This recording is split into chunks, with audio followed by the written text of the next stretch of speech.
अस्सलामुअलैकुम नाज़रीन, आज की इस वीडियो में हम बात करने वाले हैं अर्तुगरुल गाज़ी सीजन 2 एपिसोड 91 की। तो चलिए नाज़रीन शुरू करते हैं। इस एपिसोड में इब्न अल-अरबी कबीले में आए हुए होते हैं।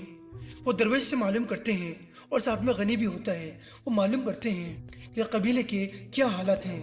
दरवेश कहता है, जनाब यहाँ एक मुसीबत ख़त्म होती है तो दूसरी मुसीबत शुरू हो जाती है।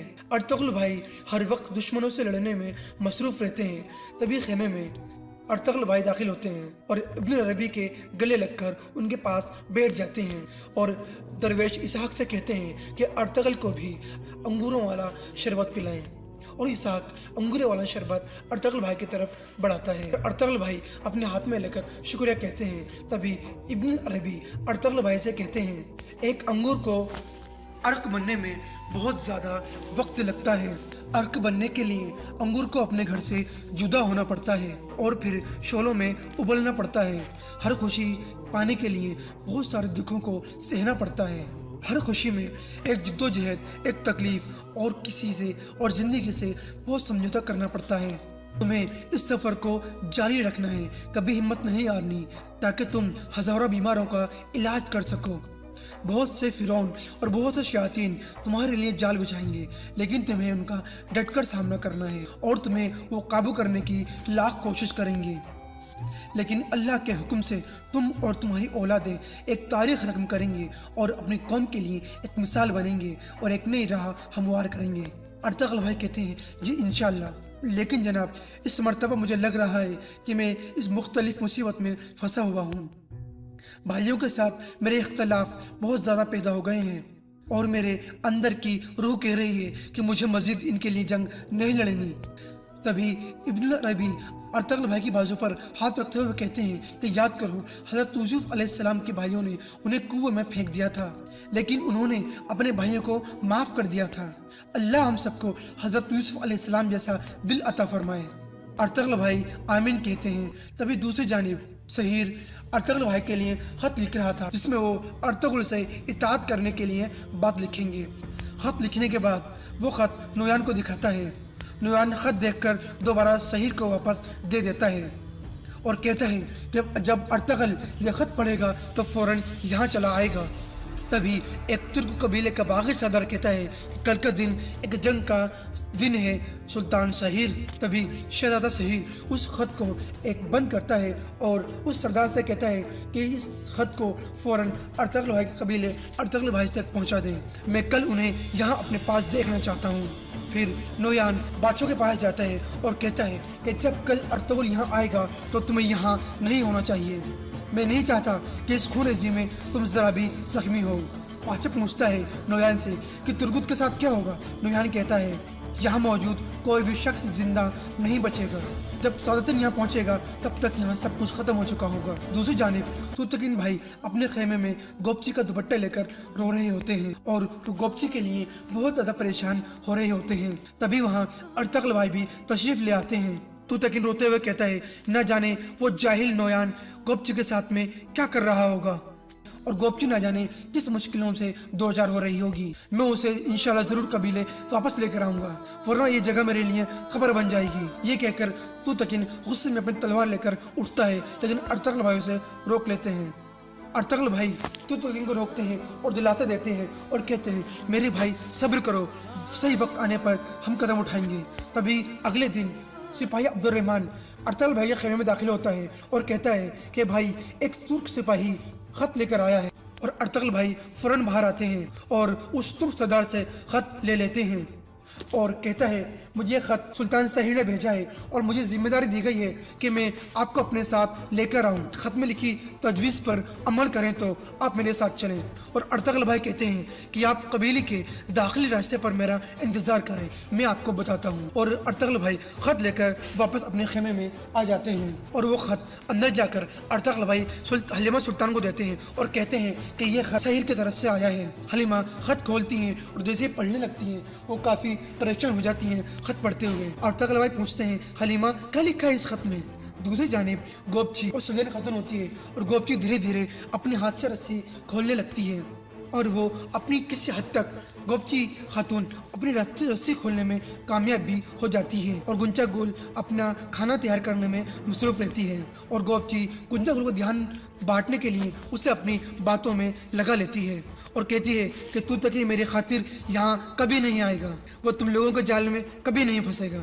गुंचा गुल उसके पास आती है और उसका गला पकड़कर कहती है मुझे बेवकूफ़ मत समझो गोपची, मैं जानती हूँ वो तुमसे कितना प्यार करता है और वो तुम्हारे लिए अपनी जान भी दे देगा। और गुंचा गुल वापस अपने खाने पकाने चली जाती है और गोपची एक छोटे से नोकीले पत्थर से अपनी रस्सी तोड़कर और अपने हाथ रस्सी से बाहर निकालने में कामयाब हो जाती है। और वो उसका अगला मकसद था कि कुछ भी करके वो अपने पाँव की रस्सी भी जल्दी खोल ले। दूसरी जानिब हलीमा सुल्तान खत पढ़ने के बाद अर्तगल भाई को बताती हैं, कहती हैं कि सहीर ने लिखा है कि वो आपको अपनी फौज का कमांडर बनाना चाहता है। इसके अलावा वहाँ मौजूद कबीले के सभी सरदार चाहते हैं कि आप उनके साथ मिल जाओ। और हलीमा सुल्तान गुस्से से वक्त फेंक देती है और कहती है ऐसा कैसा कर सकता है मेरा भाई, हमने उस पर एतमाद किया, हमने उस पर भरोसा किया, उसके लिए आंसू बहाए, इतनी परेशानियां सही और वो इस हद तक चला गया। तभी अर्तगल भाई कहते हैं हलीमा से कि हलीमा हम दोनों जानते हैं कि सही कभी इस तरह का काम नहीं कर सकता, मुझे कुछ गलत लग रहा है। फिर हलीमा दोबारा से वो खत उठाती हैं और ध्यान से उसे देखने लगती हैं और कहती हैं और खुश होकर कहती हैं कि अर्तुगरुल सहीर ने इस खत में हमें खुफिया मालूमात दी है जो हमें हमारे बाबा ने सिखाई थी। अर्तुगरुल भाई पूछते हैं हलीमा जल्दी बताओ क्या मालूमात दी है सहीर ने। हलीमा बताती है कि उसने लिखा है कि तुर्गुत जिंदा है और वो उसे जरूर बचा लेगा। इसके अलावा वो चाहता है कि आप भी वहाँ जाओ। यह सुनकर हाइमा खाला और अर्तगल भाई दोनों खुश हो जाते हैं। दूसरी जानिब गोपची खातून अपने हाथ की रस्सी खोलने के बाद अपने पैरों की रस्सी खोलने में भी कामयाब हो जाती है। फिर वो एक पत्थर उठाकर गुंचा गुल की तरफ बढ़ने लगती है और गुंचा गुल खाना पकाने में मसरूफ होती है। जैसे ही गोपची गुंचा गुल के सिर पर पत्थर मारना चाहती है, गुंचा गुल को एहसास हो जाता है और वो लकड़ी जो आग में जल रही होती है उसको गोपची की तरफ मार देती है और गोपची गिर जाती है। और फिर दोनों के दरमियान लड़ाई शुरू हो जाती है। जो खंजर गुंचा गुल के हाथ में होता है जिससे वो गोपची पर हमला करने के लिए सोचती है, वही खंजर गुंचा गुल के सीने में लग जाता है। गुंचा गुल इस तरह से यही खत्म हो जाती है। वो गोपची मौका देखते ही वहाँ से भागने में कामयाब हो जाती है। और कुछ देर बाद नोयान भी वहाँ आ जाता है जहाँ नोयान ने गोपची को गुंचा गुल खातून के साथ बांधा था। और नोयान गोपची को रास्ते में भागते हुए देख लेता है और गोपची भागती है और नोयान उसके पीछे करता है। भागते भागते पेड़ की जड़ के नीचे एक गड्ढा मिलता है और उस गड्ढे में वो खुद को छुपा लेती है ताकि उसे नोयान न देख पाए। और नोयान उसे गड्ढे के ऊपर खड़ा हो जाता है और नोयान चारों तरफ देखता है। थोड़ी देर के बाद वो बाहर निकलकर उस पर हमला करने की कोशिश करती है लेकिन वो नाकाम होती है और नोयान गोपची को दोबारा पकड़ लेता है और कहता है गोपची तुम्हारे पास भागने की कोई जगह नहीं है, मुझे तुम्हारे साथ कोई मसला नहीं है, मैं सिर्फ तू चाहता हूँ। दूसरी जानिब कबीले में अर्तुगरुल भाई दुआंग और बामसी को खत में लिखी तमाम बातें दोनों को बताते हैं और ये सुनकर वो दोनों बहुत ज़्यादा खुश होते हैं। अर्तुगरुल भाई कहते हैं बामसी और दुआंग से कि मुझे वहाँ अकेले जाना होगा क्योंकि वो ऐसा चाहते हैं। यही एक रास्ता है जिससे तुर्गुत और शहीद को वापस जिंदा लाया जा सकता है। बामसी कहता है भाई आप ऐसे अकेले बिल्कुल ना जाएं, वहाँ नोयान अपने पूरे सिपाहियों के साथ इंतजार कर रहा होगा आपका। अर्तुगरुल भाई कहते हैं लेकिन मुझे ऐसा करना होगा बामसी, और वहाँ मौजूद कबीले के गद्दार लोगों को भी सबक सिखाना होगा। तभी बामसी और दुआंग दोनों अर्तुगरुल भाई के साथ जाने की जिद करते हैं, लेकिन अर्तुगरुल भाई कुछ देर सोचकर उनके कंधे पर हाथ रखकर उन्हें अपने साथ जाने की इजाज़त दे देते हैं, क्योंकि अर्तुगरुल भाई ने अपने दिमाग में कोई एक नया मंसूबा सोच लिया था। और दूसरी जानिब नोयान गोपची के गले में रस्सी डालकर और हाथ बांधकर अपने साथ ले जाता है और कहता है काई कबीले की औरतें बहुत ज़्यादा फुर्तीली होती हैं, तुम बिल्कुल अपनी बहन सलजान की तरह हो। और चलते चलते वो अपने ठिकाने पर पहुँचता है और वो देखता है कि वहाँ गुंचागुल मरी हुई पड़ी है। उसे बहुत गुस्सा आता है और वो गोपची को एक तरफ खींचकर फेंक देता है और नोयान गुंचागुल की लाश के पास बैठ जाता है और उसे गुंचागुल की मौत का बहुत गहरा सदमा पहुंचता है, क्योंकि बादशाह ने कहा था कि तुम्हें वो औरत मुबारक खून देगी। और फिर वो उठकर गोपची की तरफ जाता है गुस्से में और गोपची को उठाकर रस्सी से उसका गला दबाने लगता है और कहता है मैं तुम्हें मार डालूंगा और बहुत सारे लोगों का खून कुर्बान कर दूंगा जो तुम्हारे चाहने वाले हैं, मैं तुम सबका खून बहा दूंगा पानी की तरह। गोपची जब नोयान को लगता है कि मरने वाली है तब नोयान उसे छोड़ देता है और फिर गुस्से में पागलों की तरह चीखने लगता है। दूसरी जानिब गुंदुदगु हैमा खला से कहता है कि वालिदा अर्तुगरुल फिर एक बार आग से खेल रहा है, मैं उसको अकेला कैसे छोड़ सकता हूँ। हैमा खला कहती है अर्तुगरुल अपने मुकद्दर की तरफ जा रहा है बेटा, हम कुछ नहीं कर सकते इसमें। गुंदुदगु कहता है कि अर्तुगरुल मेरे दिल का टुकड़ा है वालिदा, मैं उसको अकेला कैसे छोड़ सकता हूँ। ये कहकर गुंदुदगु फौरन बाहर की तरफ भागता है और हैमा खला उसके पीछे भागती है। दूसरी जानिब नोयान ने गोपची को एक तरफ बांध दिया था और गुस्से और मायूसी में गोपची को घूरकर देखता है। तभी गोवाच वहाँ पहुँचता है। नोयान गुंचागुल का खून उठाता है और अपने माथे पर लगाता है। तभी वहाँ गोवाच पहुँच जाता है और नोयान अपना खंजर निकालकर गोवाच की गर्दन पर रख देता है और कहता है गोवाच मेरी बात गौर से सुनो, मेरे पास तू तकरीर के लाभ वक्त आ चुका है। गोवाच कहता है जैसा आपका हुक्म नोयान, और कहता है कि मैं तुम्हारा एक तंग रास्ते पर इंतजार करूंगा। और गोवाच वहाँ से ये सुनकर चला जाता है। दूसरी जानिब अर्तुगरुल भाई तू तकरीर के खेमे में जाते हैं और कहते हैं कि शहर की तरफ से खबर आ गई तो तकन भाई वो गद्दार कबीलों के ठिकाने पर जाऊंगा, मैं वहाँ जाऊंगा और तुर्गुत शहर को बचा लाऊंगा, लेकिन तुम गुस्से में बेकाबू मत हो जाना और नोयान के किसी भी जाल में मत फंस जाना। तुम जानते हो कि गद्दार कौन है। अर्तुगरुल भाई तू तकन से गले मिलते हैं और कहते हैं कि नोयान जरूर तुम्हारी तरफ कोई ना कोई इशारा जरूर भेजेगा, तुम बहुत होशियार रहना। जैसे ही अर्तुगरुल भाई जाने लगते हैं अर्तुगरुल भाई को रोकता है और कहता है कि अर्तुगरुल अगर हम इस मुसीबत से बाहर निकल आए तो मैं तुम्हारे साथ बातचीती सफर पर जरूर जाऊंगा, मैं और मेरा कबीला आपकी खिदमत के लिए हमेशा हाजिर रहेगा। अर्तुगरुल भाई कहते हैं अल्लाह हम सबकी मदद फरमाए, तू तकिन आमीन कहता है और अर्तुगरुल भाई खेमे से बाहर चले जाते हैं। दूसरी जानिब नोयान गोपची को घोड़े पे बांध देता है और कहता है बहुत जल्द तुम अपने आदमी से मिलने वाली हो गोपची, जो तुम उससे कभी जुदा नहीं होगी। और वो घोड़े पे बैठकर गोपची को पैदल ही लेकर चलने लगता है। दूसरी जानिब अर्तुगरुल भाई कबीले से रवाना होने के लिए तैयार थे। हलीमा सुल्तान अपने बच्चे के साथ वहाँ खड़ी होती हैं। अर्तुगरुल भाई घोड़े से नीचे उतरकर बच्चे को हलीमा सुल्तान की गोद से लेते हैं। तो हलीमा सुल्तान अर्तुगरुल भाई को दुआएं देती हैं और कहती हैं तुम जल्द जाओ और बहुत जल्द कामयाब होकर वापस हमारे पास कबीले में आओ। इसके बाद जैसे ही अर्तुगरुल भाई घोड़े पर सवार होकर चलने लगते हैं, वो गद्दार सिपाही कहता है कि सुल्तान शहरी ने कहा है कि हमारे पीछे कोई ना आए, इसीलिए हम तुम्हें अकेला ही चलना होगा। अगर किसी ने हमारा पीछा किया तो फिर मुलाकात नहीं होगी और इसकी जिम्मेदारी हमारी नहीं होगी। ये सुनकर अर्तुगरुल भाई कहते हैं हमारे पीछे कोई नहीं आएगा। जैसे अर्तुगरुल भाई रवाना होने लगते हैं तभी गुंदुदगु उनके पीछे भागते हुए आते हैं और जोर से चिल्लाते हैं, अर्तुगरुल अर्तुगरुल।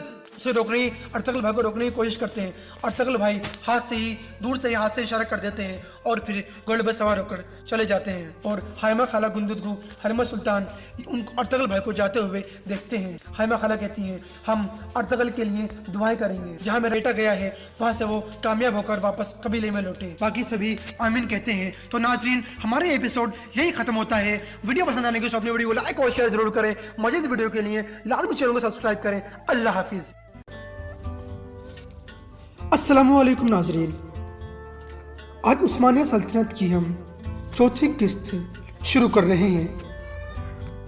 इस किस्त में हम आज सल्जूकी सल्तनत के खात्मा के बारे में बात करने वाले हैं कि आखिर सल्जूकी सल्तनत का खात्मा किस तरह हुआ। मलिक शाह फौत हुआ और उसने अपने पीछे 4 बेटे छोड़े, बरकियाक, मोहम्मद, संजर और महमूद जो बाद में नासिरुद्दीन महमूद के नाम से पहचाना गया, उस वक्त बच्चा था। उसके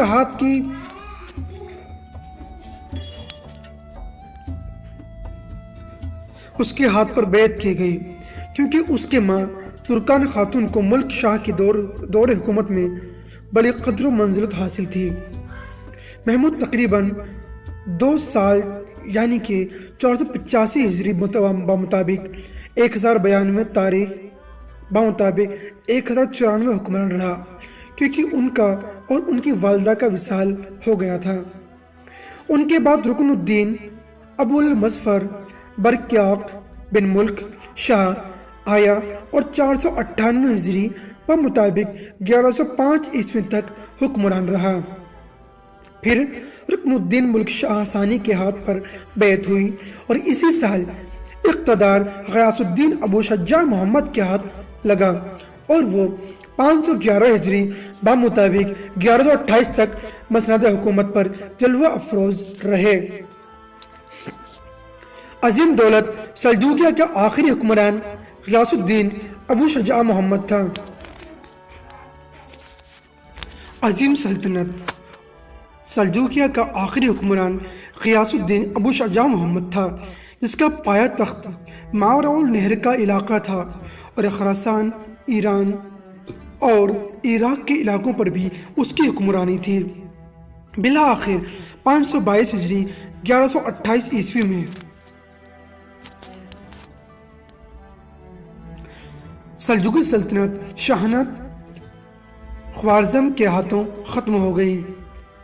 मावराउल नहर से सल्जूकियों की अजीम सल्तनत के खात्मे के साथ ही स्लाबका इफ्तराक और इंतशार का शिकार हो गए और उनकी वहदत पारा पारा हो गई और पूरी तरह वो सल्तनत बिखर चुकी थी।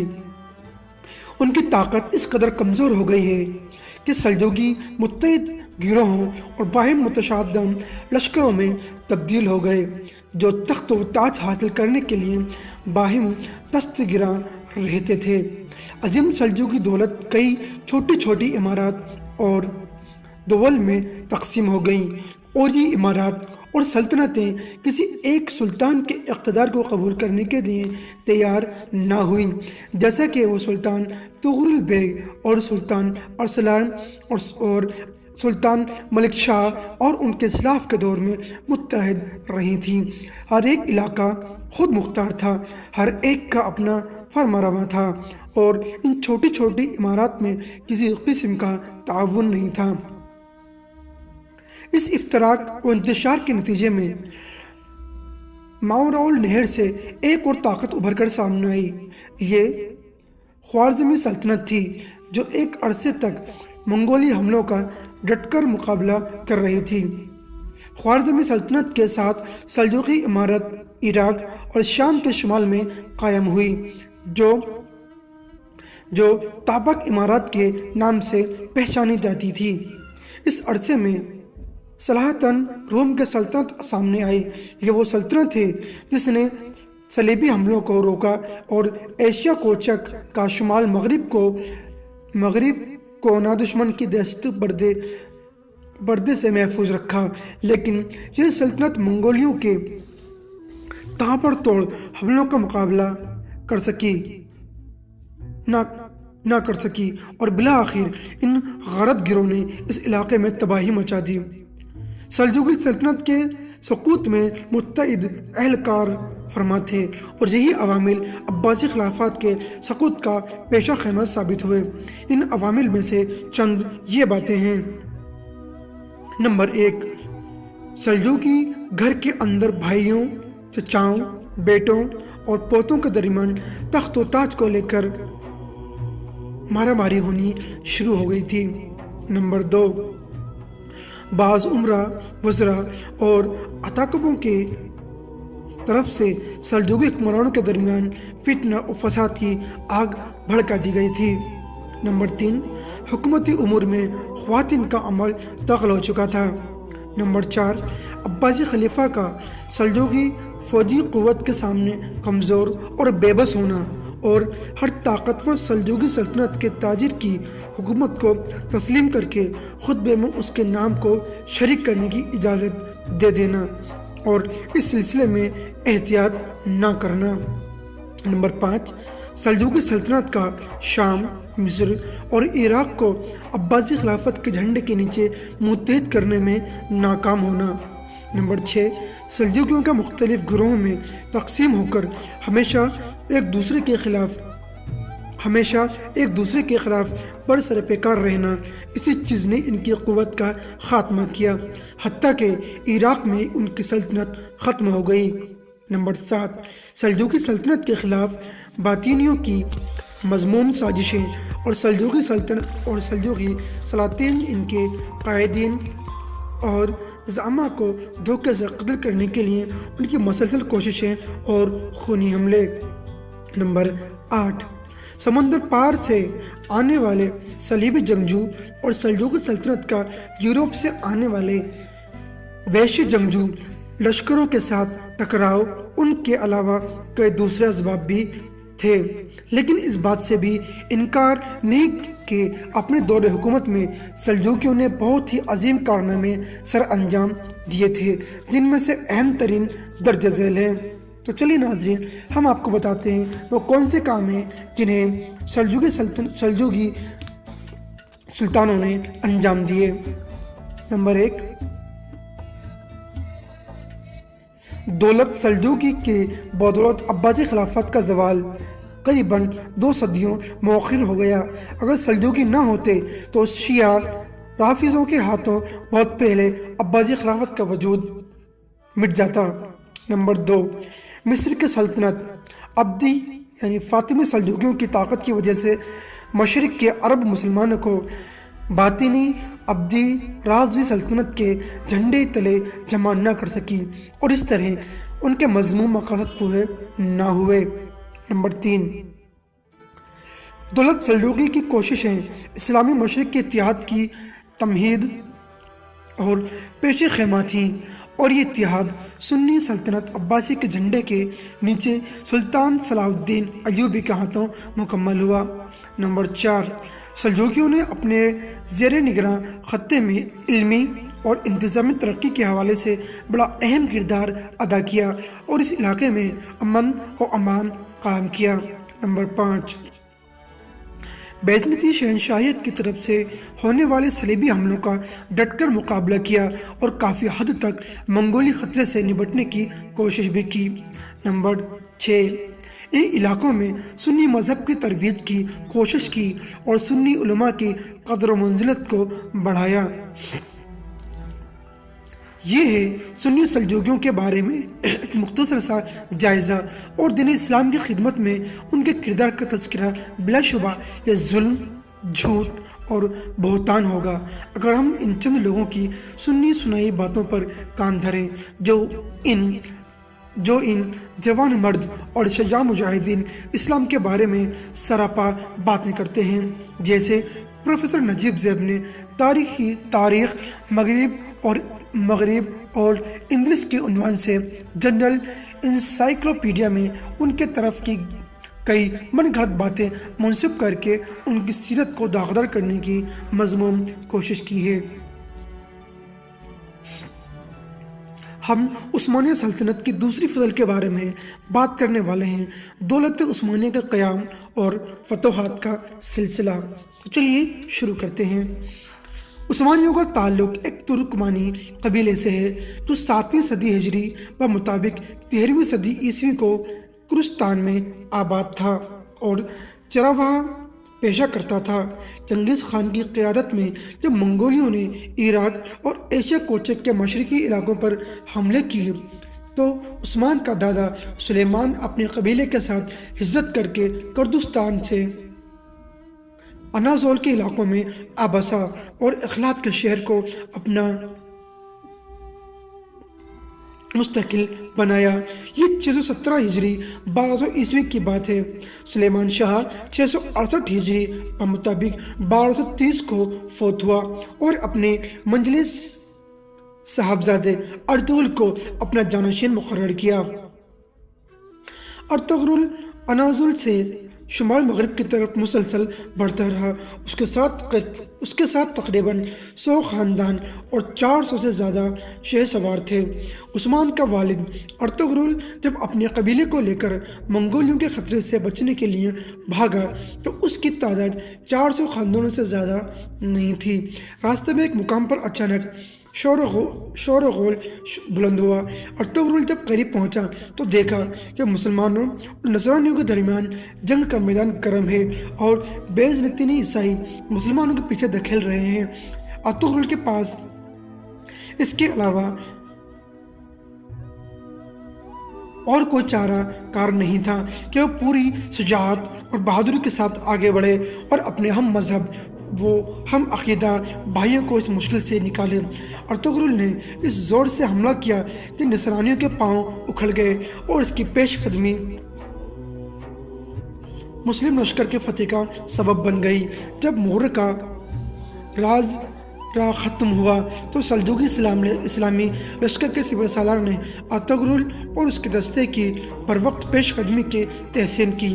انہیں رومی سرحدوں کے پڑوس میں اناضول کے مغربی سرحدوں میں ایک جاگیر عطا کی اور اس طرح انہیں موقع دیا کہ وہ رومی علاقوں کی طرف پیش قدمی جاری رکھتے ہوئے سلجوقی سلطنت کی توسیع کا موجب بنے۔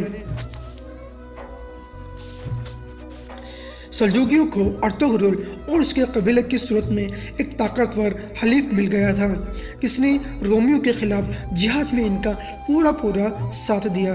اس ابھرتی ہوئی سلطنت اور سلاحقن روم کے درمیان گہرا تعلق پیدا ہو گیا جس کا سبب رومی تھے جو ان کو مسترد کے دشمن تھے اور عقیدہ اور مذہب میں دونوں کے مخالف تھے۔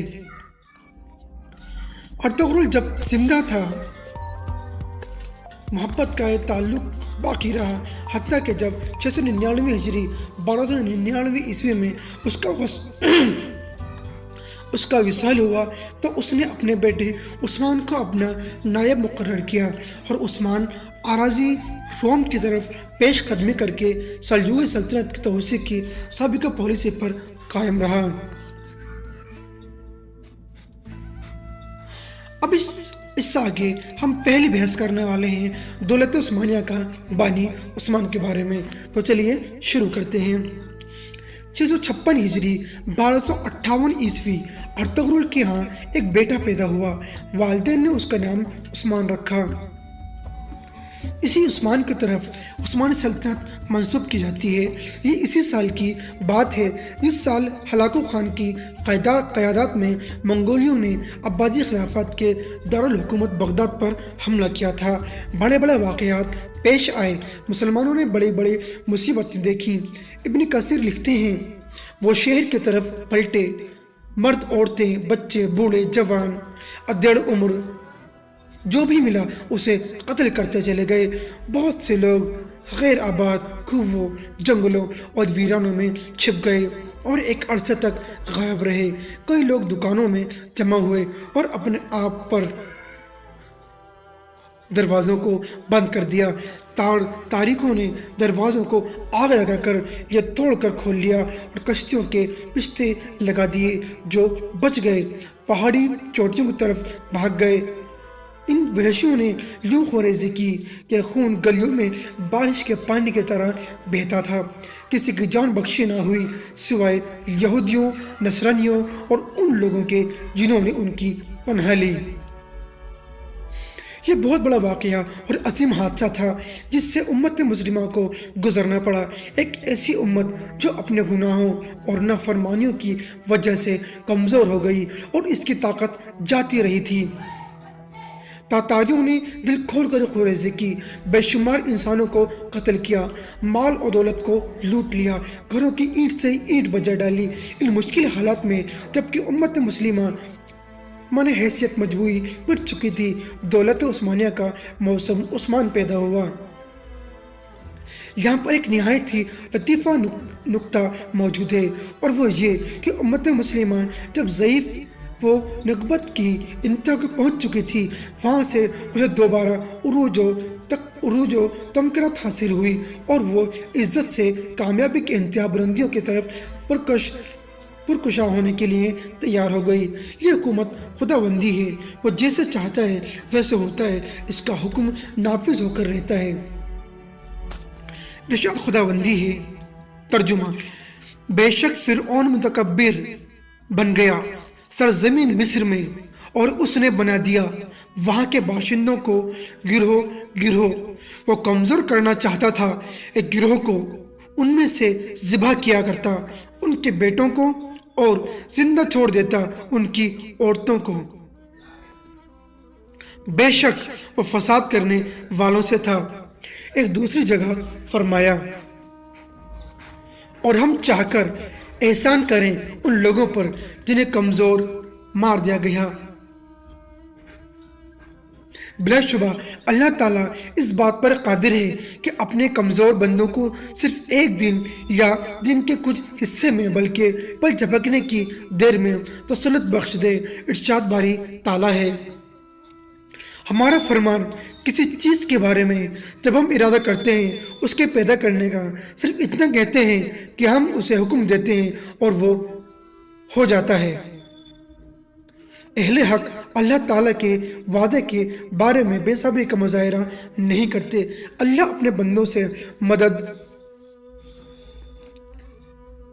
مدد حضرت اور غالباً فتح کا وجود وعدہ کرتا ہے، اسے پورا کرتا ہے۔ اللہ جو وعدہ اپنے بندوں سے کرتا ہے وہ اسے پورا کرتا ہے، لیکن تکوینی اور شرعی اصولوں کی پاسداری ضروری ہے۔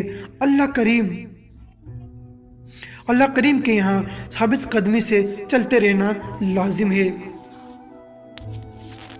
اور دوسری جانب فرمایا گیا کہ اور اگر اللہ تعالیٰ چاہتا تو خود ہی ان سے بدلہ لے لیتا، لیکن وہ آزمانا چاہتا ہے تمہیں بعض کو بعض سے۔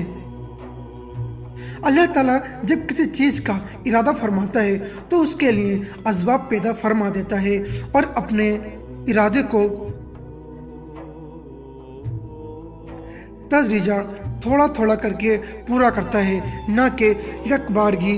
دولت عثمانیہ کے تسلط کی کہانی عظیم قائد عثمان کے ظہور کے ساتھ شروع ہوئی، جو اسی سال پیدا ہوئی جس سال بغداد میں عباسی خلافت کا خاتمہ ہوا۔ ناظرین، یہاں کسی آیت کا ترجمہ کرتے وقت اگر ہم سے کوئی غلطی، کوئی کوتاہی ہو گئی ہو تو اللہ کے حضور ہم معافی کے طلبگار ہیں۔ اللہ ہمیں غلطیوں سے بچائے اور ہمیں ہمیشہ نیک قدمی اور ثابت قدمی پر قائم رکھے، اور اللہ ہمیں ایک ساتھ متحد رہنے کے لیے ہم سب کو آپس میں بھائی چارہ اور مسلمان سے مسلمان کی خدمت اور ساتھ رہنے کی توفیق عطا فرمائے۔ اب بات کرتے ہیں ہم اسی قسط کی دوسرے حصے کی، عثمان اول میں اعلیٰ قائدانہ صلاحیتیں۔ جب ہم عثمان اول کی سیرت میں غور و فکر کرتے ہیں تو ایک فوجی سپہ سالار اور سیاسی شخصیت کی حیثیت سے بعض نہایت ہی اعلیٰ صفات کا ہمیں ان کی شخصیت میں نظر آتا ہے۔ ان اعلیٰ صفات میں سے اہم ترین درجہ ذیل ہیں: شجاعت و حوصلہ مندی۔ جب حیض نتینیوں نے بورسا، مادانوس، ادرانوس، قطع، کستلا کے نصرانی امرا کو 700 ہجری 1301 ہجری عیسوی میں دولت عثمانیہ کے موسو عثمان بن ارطغرل سے جنگ کرنے کے غرض سے ایک صلیبی معاہدہ تشکیل دینے کی دعوت دی، اور نصرانی امرا نے اس کے دعوت پر لبیک کہتے ہوئے اس نوزائیدہ سلطنت کو ختم کرنے کے لیے ایک کار کر لیا تو عثمان اپنی فوجوں کو لے کر آگے بڑھا، خود جنگوں میں گھس گیا اور صلیبی فوجوں کو تتر بتر کر کے شجاعت اور بہادری کا وہ مظاہرہ کیا کہ عثمانیوں کے نزدیک اس کی بہادری ضرب المثال بن گئی۔ حکومت اور دانائی۔ عثمان جب اپنی قوم کا رئیس عظیم مقرر ہوا تو اس نے بڑی دانائی کا مظاہرہ کیا اور سلطان علاء الدین کے نصرانیوں کے خلاف مدد کی، بہت سے ناقابل شکست شہروں اور مضبوط قلعوں کو فتح کرنے میں اس کے ساتھ رہا۔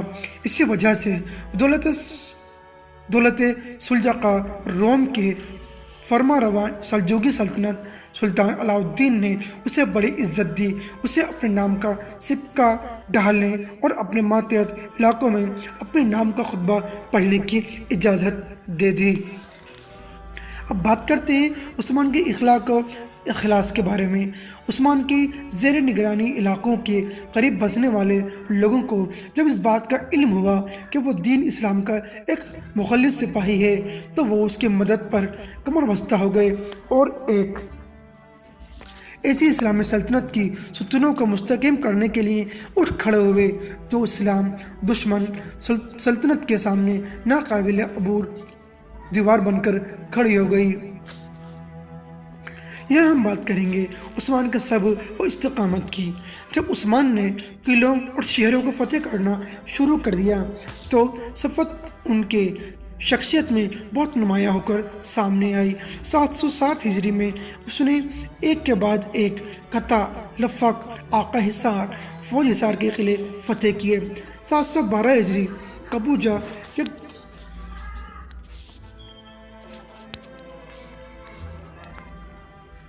712 ہجری میں کوبہ، یکجا، تراقلوہ اور تقروٹ بیکاری وغیرہ قلعے فتح کیے۔ انہی فتوحات نے بروسا شہر کی فتح کو آسان بنا دیا۔ حالانکہ یہ مشکل ترین کام تھا، لیکن عثمان کے حوصلہ اور استقامت نے فتح کا تاج اس کے سر پر سجا دیا۔ کئی سال تک عثمان اور امیر شہر کرینوس کے درمیان سخت معرکے ہوئے، لیکن بالآخر نصرانی سپہ سالار کو سر جھکانا پڑا اور شہر عثمان کے حوالے کرنا پڑا۔ ارشاد باری تعالیٰ ہے، جس کا ترجمہ کچھ اس طرح سے ہے: اے ایمان والو، صبر کرو اور ثابت قدم رہو دشمن کے مقابلے میں، اور کمر بستہ رہو خدمت دین کے لیے، اور ہمیشہ اللہ سے ڈرتے رہو تاکہ اپنے مقصد میں کامیاب ہو جاؤ۔ اب ہم بات کرتے ہیں عثمان کے دل میں جذبہ ایمان کا۔ یہ خوابی اس وقت زیادہ نمایاں ہوا جب بھروسے کے سپہ سالار کرینوس نے عثمان کے بارے چھان بین کی اور اسلام قبول کیا۔ سلطان نے اسے بیک کی ثبوت اور وہ بعد میں دولت عثمانیہ کے معروف سپہ سالاروں میں شمار ہوا۔ بیزنطینی سلطنت کے کئی سپہ سالار عثمان کی شخصیت سے متاثر ہوئے، اس کے طریقے جنگ اور سیاست کو پسند کیا گیا، حتیٰ کہ عثمانیوں کی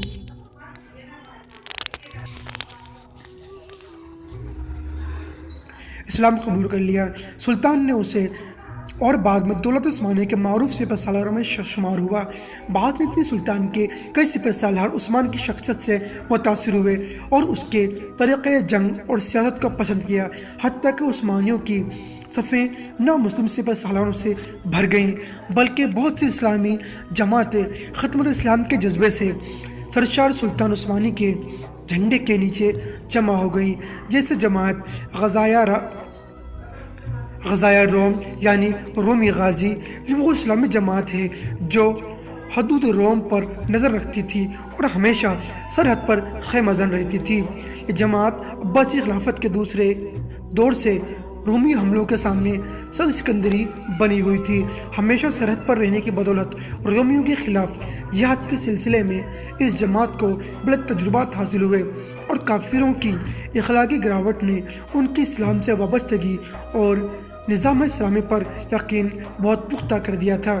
اسی طرح کی ایک اور جماعت جو مخیر حضرات کی تھی بڑی مشہور ہے، اس کا نام الخیان یعنی الاخوان ہے۔ یہ جماعت مسلمانوں کی مالی مدد کرتی تھی، ان کی میزبانی کے فرائض طرح انجام دیتی تھی اور غازیان اسلام کی خدمت کے لیے لشکروں کا ساتھ دیتی تھی۔ اس جماعت کے اکثر اراکین کا تعلق بڑے بڑے تاجروں سے تھا جنہوں نے اپنی دولت اسلامی خدمات کے لیے وقف کر رکھی تھی۔ سماجی کام مثلاً مساجد، خانقاہوں، دکانوں اور ہوٹلوں کی تعمیر سلطنت میں ان لوگوں کو بڑی قدر کی نگاہ سے دیکھا جاتا تھا۔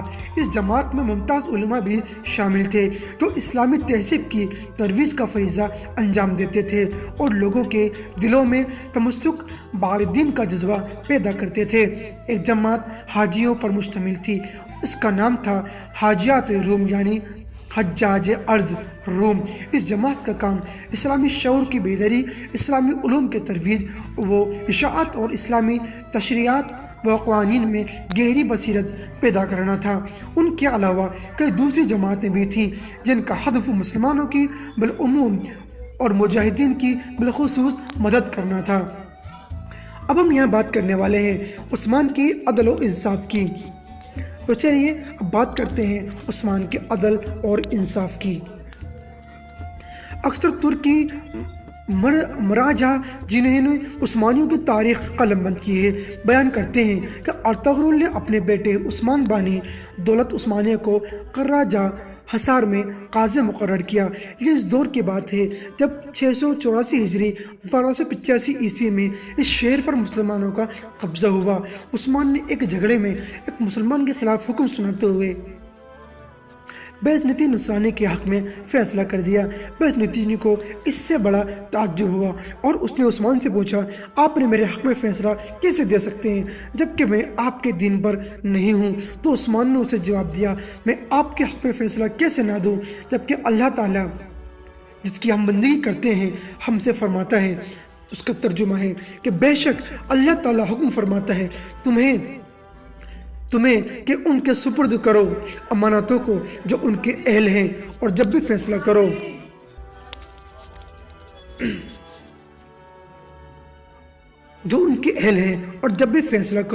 لوگوں کے درمیان تو فیصلہ کرو انصاف سے، بے شک اللہ بہت ہی اچھی بات کی نصیحت کرتا ہے تمہیں، بے شک اللہ تعالیٰ سب کچھ سننے والا، ہر چیز کو دیکھنے والا ہے۔ سورۃ النساء آیت نمبر 58۔ عثمان کے اس عدل و انصاف کی بدولت یہ شخص اور اس کی قوم کی ہدایت نصیب ہوئی اور مسلمان ہو گئے۔ عثمان اول اپنی رعایا کے ساتھ اور علاقوں میں جو اس نے فتح کیے عدل و انصاف کو کام میں لایا اور مفتوح اقوام کے ساتھ جو ستم ظلم زیادتی جبر و سرکشی لوٹ کھسوٹ کا سلوک نہ کیا بلکہ ان کے ساتھ اس ربانی حکم کے مطابق سلوک کیا، جس کا ترجمہ اس طرح ہے، جس نے ظلم کفر و فسق کیا تو ہم ضرور اسے سزا دیں گے، پھر اسے لوٹا دیا جائے گا اس کے رب کی طرف تو وہ اسے عذاب دے گا، بڑا ہی سخت عذاب، اور جو شخص ایمان لایا اور اچھے عمل کیے تو اس کے لیے اچھا معاوضہ ہے، اور ہم اسے حکم دیں گے ایسے احکام بجا لانے کا جو آسان ہوں گے۔ اس ربانی دستور پر عمل کرنا اور ایمان، تقوی، فطانت، فہم و ذکا، عدل، نیکی اور رحم دلی کی دلیل ہے۔ تو ناظرین، ہم یہاں اس بات کو ہمیں یہاں قلم بند کر لینا چاہیے کہ ہمارا ایمان ہم سے کیا کہتا ہے۔ ہم حکومت میں رہیں یا ایک عام آدمی بن کے رہیں، ہمیں ہمیشہ عدل اور انصاف کا ساتھ دینا چاہیے، اور ہم اس بات کا بہت دھیان رکھنا چاہیے کہ ہم سے کہیں کوئی نقصان تو نہیں ہو رہا کسی دوسرے انسان کا، چاہے وہ غیر مسلم ہو چاہے وہ غیر مسلم ہو۔ ناظرین، اگر ہم سے ترجمہ کرتے میں کوئی غلطی ہو گئی ہو تو اللہ کے حضور ہماری دعا کریں کہ اللہ ہمیں معاف فرمائے۔ چلیے ناظرین، ہمیں دیجیے اجازت اور اپنا بہت بہت خیال رکھیں۔ اللہ حافظ۔ یہاں میں ایک مزید بات آپ لوگوں سے کہنا چاہوں گا، آپ لوگ جب بھی دعا کریں آپ سے درخواست ہے کہ پوری امت مسلمہ کے لیے دعا کریں کہ اے اللہ ہماری قوم کو متحد کر دے، ہماری پوری قوم کو ایک پرچم کے نیچے لے کر آ جا۔ ہمارے مسلمانوں پہ جو ظلم اور زیادتیاں ہو رہی ہیں، اے اللہ ان مسلمانوں کو اس زیادتی اور پریشانیوں سے محفوظ فرما۔ السلام علیکم، اللہ حافظ، اپنا بہت بہت خیال رکھیں۔ اور ناظرین، ویڈیو پسند آنے کی صورت میں ویڈیو کو لائک اور شیئر ضرور کریں۔